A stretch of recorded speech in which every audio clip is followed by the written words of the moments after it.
안녕하세요. 저는 퍼실 수학학원에서 수학을 가르치고 있는 박경우 선생님입니다. 자, 오늘은 이제 이번 1학년 2학기 중간고사 충암고 중간고사 시험 해설 영상차 나왔습니다.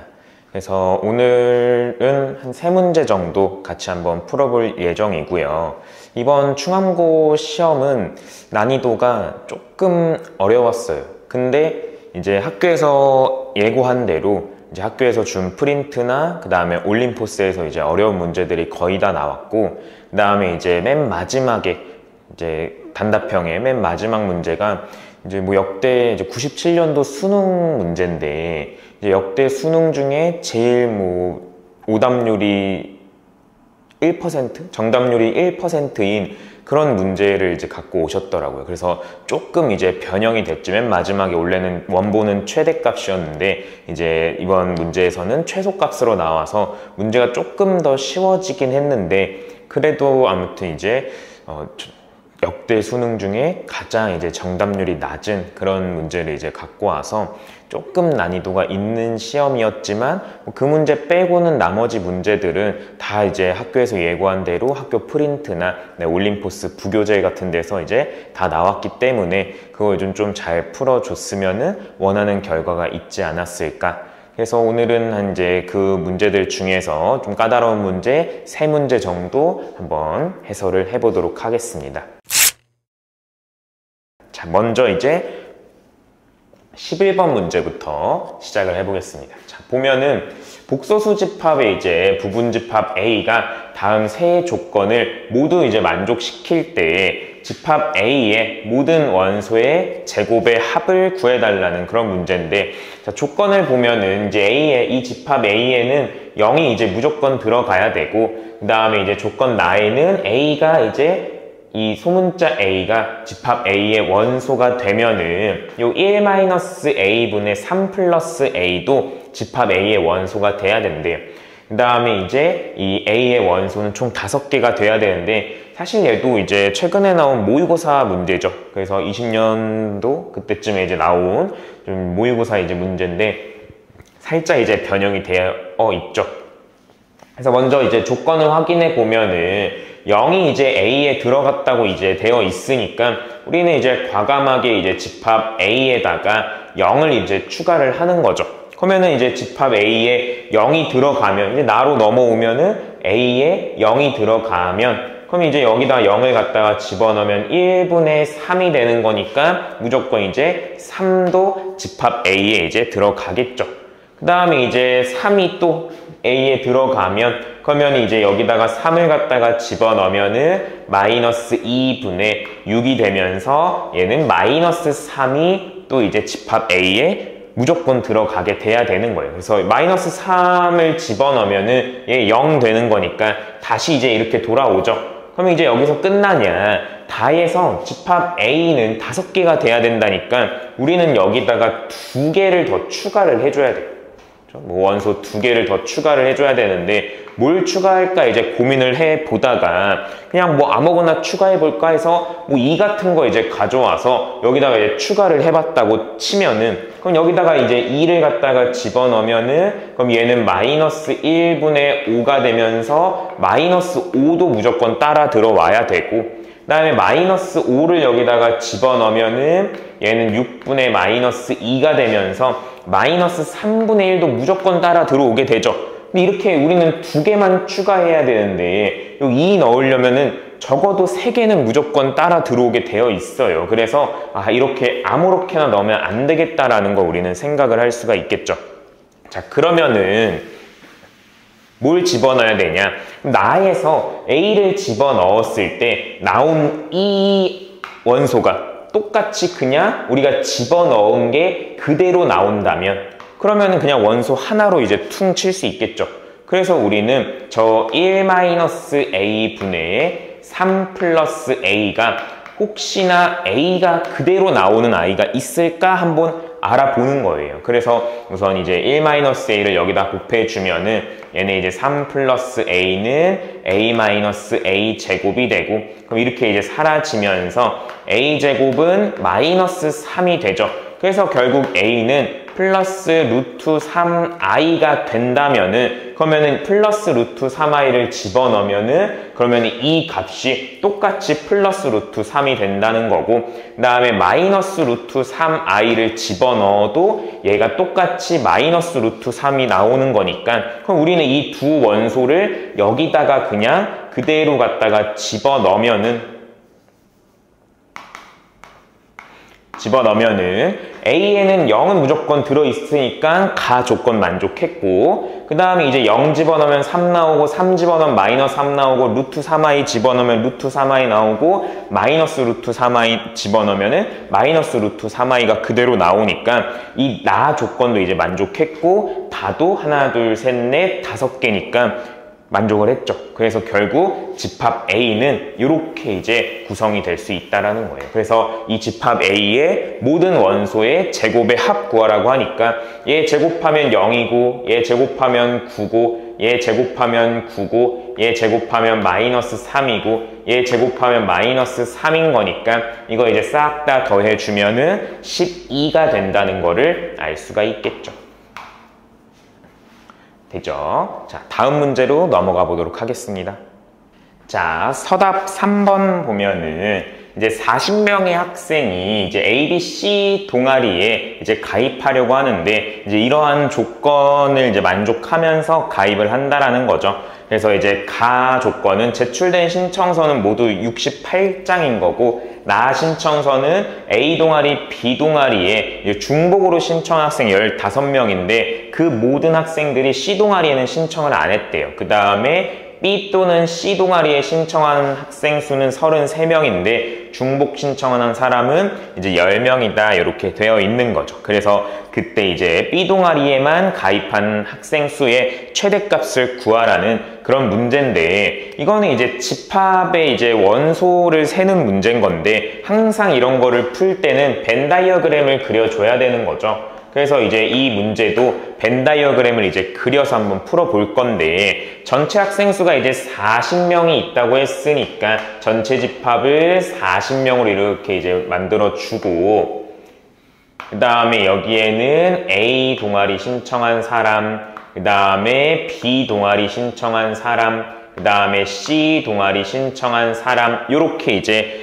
벤 다이어그램을 그려보는 거죠. 근데 여기 두 번째 줄에 적어도 하나의 동아리에는 반드시 가입해야 된다고 되어 있으니까 여기는 이제 0명인 거예요. 그래서 우리는 알 수가 있겠죠. 아, A랑 B랑 C랑 합집합을 하면은 이게 40명이 되겠구나. 근데 여기에 제출된 신청서는 모두 68장이라 그랬으니까 이제 A의 원소의 개수랑 그 다음에 B의 원소의 개수랑 그 다음에 C의 원소의 개수를 다 더하면은 68장이 되는 걸 알 수가 있어요. 이게 가의 조건에서 이제 우리가 알아낼 수 있는 거고, 그 다음에 나 조건을 보면은 A 동아리, B 동아리 중복으로 신청한 학생은 15명이래. 그러니까 지금 여기 A랑 B의 중복, 여기 이야기하는 거죠. 이쪽에 겹치는 부분. 근데 이제 C 동아리는 모두 신청 안 했다 그랬으니까 결국 여기는 이제 없고, 결국 이제 여기가 15명이라는 거를 알 수가 있겠죠. 여기 이 부분, 여기 이제 이 동그란 부분 말고 거기 잘린 부분만, 이 반쪽 부분만 15명이 된다는 거를 알 수가 있어요. 자, 그 다음에 이제 다 조건을 보면은 B 또는 C 신청서를 낸 사람, B 동아리랑 C 동아리의 신청서를 낸 사람은 33명. 그러니까 지금 요쪽, 여기 B랑 C의 합집합, 요 부분, 요 부분은 이제 33명이래요. 33명.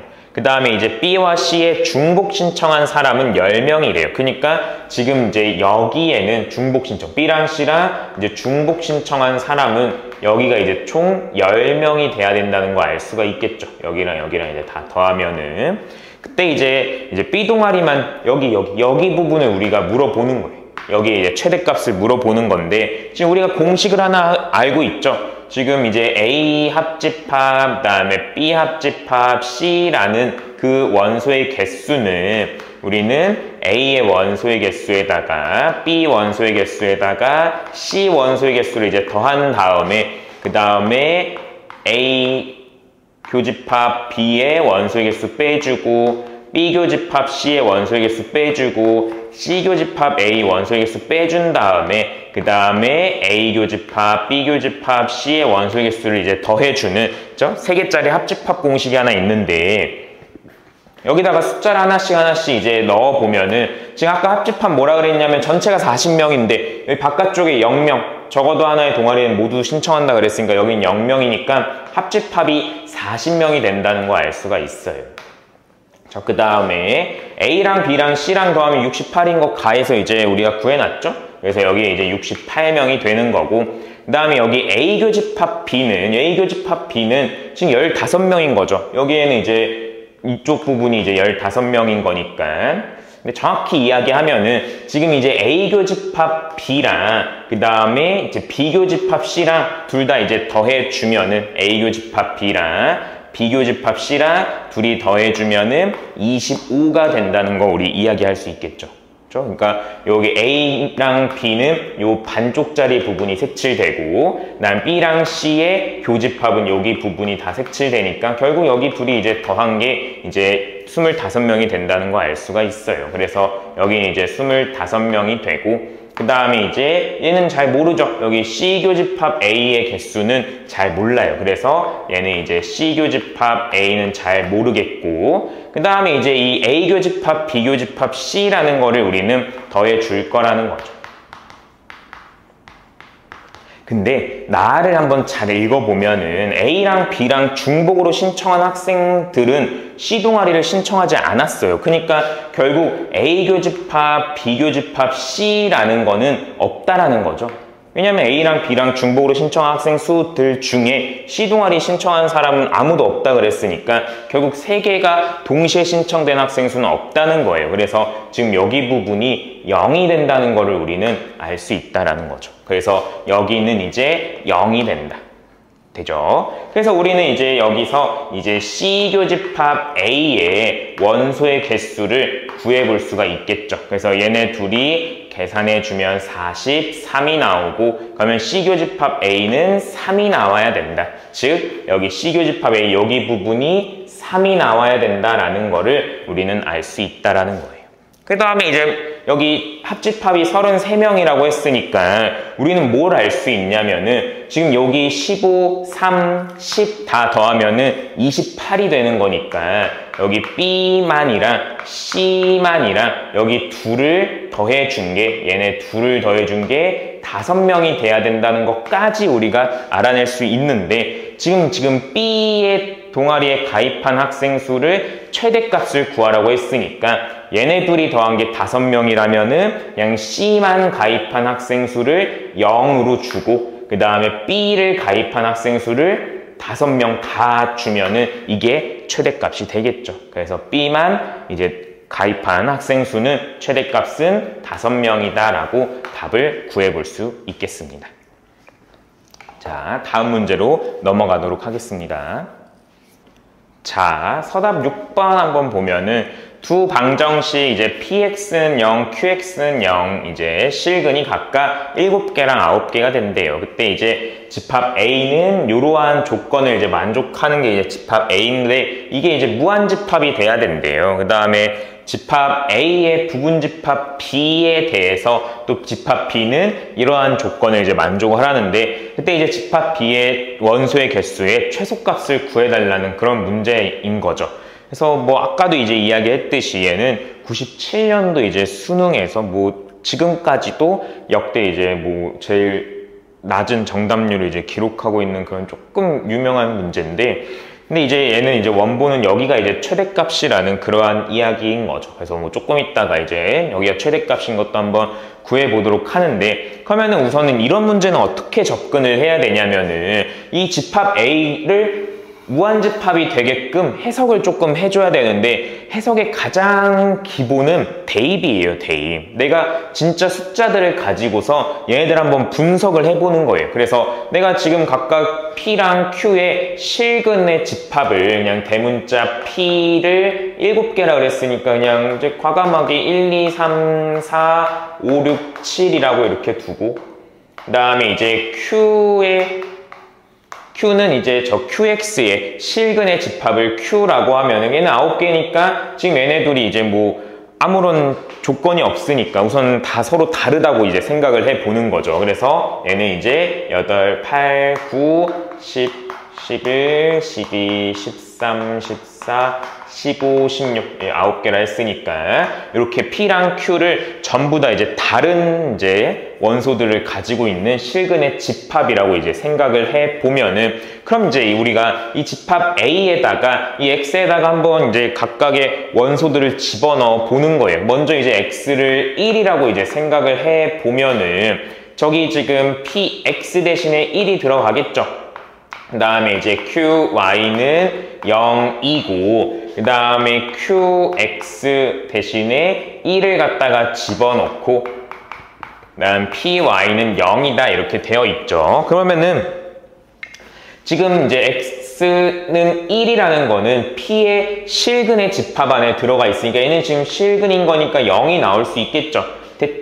그치만 얘는 0이 될 수가 없어요. 그래서 그럼 얘가 이제 0이 되려면은 QX는 아무거나 되면 돼요. 아무거나.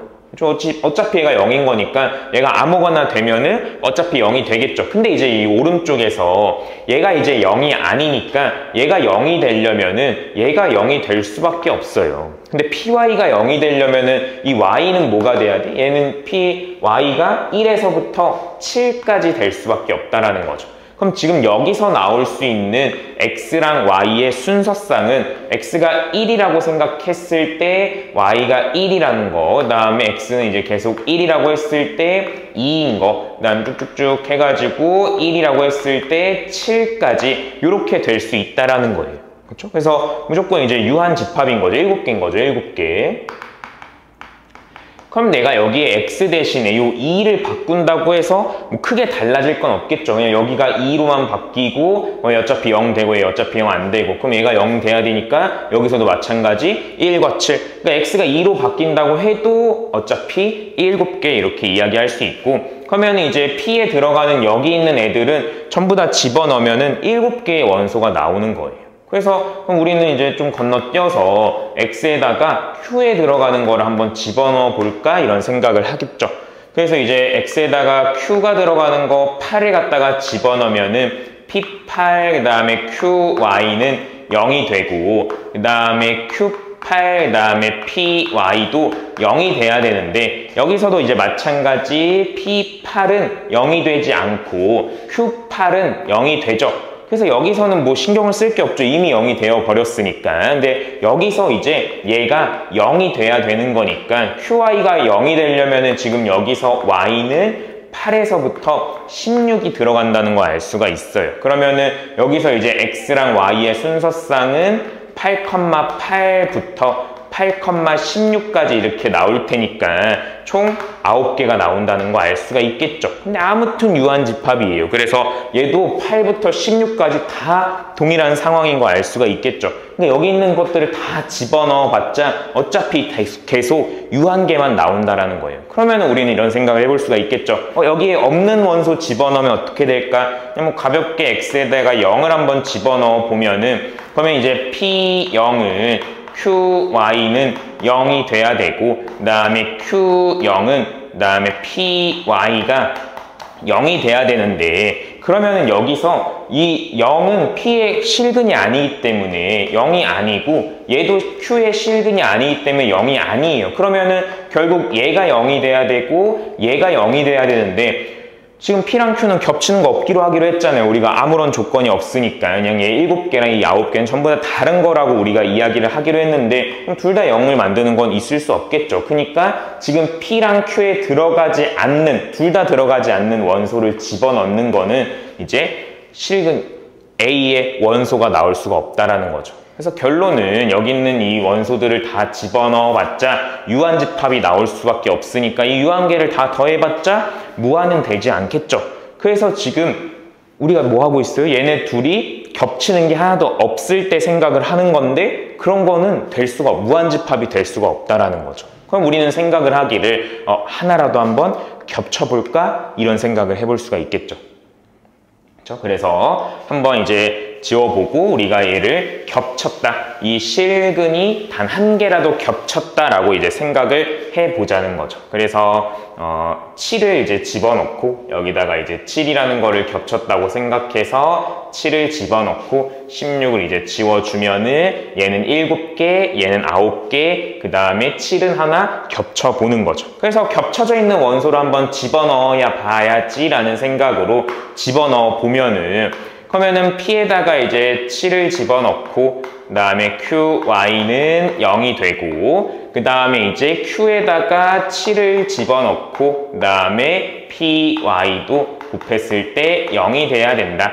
그러면은 지금 이 7이라는 거는 P에도 들어가고 Q에도 들어가니까 얘도 0을 만들고 얘도 0을 만들어요. 그래서 이제 얘가 0이 되려면은 얘도 아무거나 돼도 되고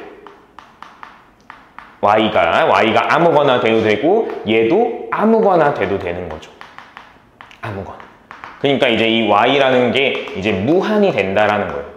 아무거나 그냥 2분의 1 집어넣어도 되고 이미 0이니까 2분의 1 집어넣어도 되고 뭐 루트 3 집어넣어도 되고 1, 2, 3, 4, 5, 6, 7, 8, 9, 10 다 집어넣어도 상관이 없다라는 거죠. 그래서 겹치는 거를 집어넣을 때 무한집합, 집합 A가 무한집합이 나오는구나 라는 거를 우리는 알 수 있다라는 거예요. 그래서 결론은 이 집합 A를 이제 해석을 해보면은 얘가 무한집합이 되려면은 P의 실근과 Q의 실근이 적어도 하나는 겹쳐야 된다는 그러한 이야기인 거죠. 무슨 말인지 이해되나요? 그래서 그러면 이 집합 A의 이제 부분집합 중에 집합 B는 뭐냐면은 이 X의 원소랑 이 순서상 X랑 순서상 Y가 이제 서로 똑같게 돼야 된대요. 그러면 우리는 이미 X랑 Y가 똑같다라고 이야기가 되어 있으니까 우리는 X, X를 찾으면 되는데 그 X, X는 A에 들어가야 되니까 저 Y를 다 X로 고쳐주면은 결국 PX 곱하기 QX가 0이 되는 그러한 X를 찾아달라. 즉, 이 P랑 Q를 단 하나라도 0을 만들면 그냥 이제 그게 B의 원소가 된다라는 거예요. 그러면은 결국 뭐야? 지금 대신에 X좌표랑 Y좌표는 똑같아야겠죠? 그러면 여기서 지금 X에 7이 들어가는데 Y에는 아무거나 들어가도 된다 했으니까 여기서 나올 수 있는 원소는 7,7 하나는 무조건 있겠죠? X는 7인 상황에서 Y는 아무거나 들어가면 되는 거니까 우리는 7,7이 여기에 이제 들어가 있는 거를 알 수가 있다라는 거예요. 그러면은 여기가 지금 이게 집합 B의 원소가 되잖아요. 그러니까 결국 집합 A가 무한집합이 되려면은 겹치는 게 단 하나라도 있어야 되는데 겹치는 게 단 하나라도 있으면은 지금 X좌표랑 Y좌표가 똑같은 원소가 단 하나라도 존재하죠. 그럼 그냥 부분집합이라 했으니까 그 하나 가져와서 집합 B 만들면은 집합 B의 원소의 개수의 최소값은 1개가 된다라는 거를 우리는 알 수 있다라는 거죠. 되죠. 근데 이제 이게 최소값으로 조금 바뀌어가지고 여기까지 엄청 장황하게 조금 내가 되게 나 똑똑한 것 같아 하면서 이제 생각을 잘 해냈는데 막상 이제 이게 답이 이렇게 하나가 나와버리면 그 하나만 그냥 집어넣으면 되는 거니까 그걸 답으로 최소값을 쓰면 되는 거죠. 근데 이제 원래는 얘가 이제 최소값을 묻는 게 아니고 최대값을 묻는 문제였어요. 원본에서는.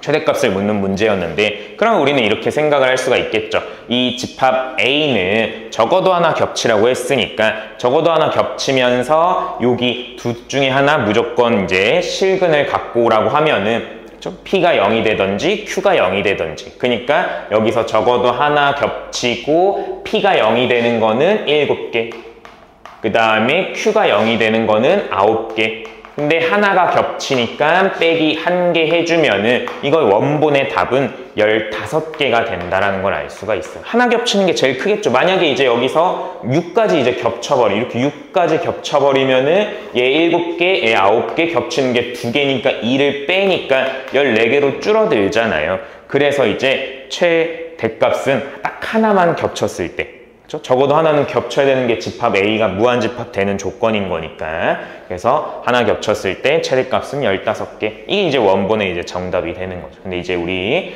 충암고는 최소값으로 이제 바뀌어가지고 이게 이제 하나 이제 찾았으면은 그 하나를 집어넣은 게 집합 B의 최소값이 된다라고 이야기를 할 수가 있겠죠. 자, 그래서 이제 세 문제의 해설 영상을 이제 마쳤는데, 충암고는 1학기 때부터 좀 학교에서 이제 우리 이거 낼 거야 라고 하는 거를 조금 성실하게 내고 있어요. 예를 들면 이제 부교재인 올림포스라든지, 이번에는 이제 원방이랑 도형의 이동은 학교 프린트에서 이제 다 낼 거라고 했는데, 정말 학교 프린트에서 다 냈죠. 물론 문제가 쉬운 건 아니지만 그냥 학교 프린트에 이제 달달달 이제 풀어내면은 시험에 그대로 나오니까 맞출 수가 있겠죠. 그래서 학교 수업을 조금 잘 들어야 되고, 학교에서 주는 그런 프린트나 부교재는 무조건 꼼꼼하게, 정말 이렇게 스쳐 지나가도 풀 수 있을 정도로 꼼꼼하게 잘 풀어내야 되고, 그 다음에 이런 문제나 아까 이제 처음에 풀었던 그 문제처럼 모의고사에서도 많이 지금 내고 있으니까 모의고사도 꼼꼼하게 잘 풀어내면은 좋은 결과가 기말고사에도 있을 거라고 생각을 합니다. 네, 감사합니다.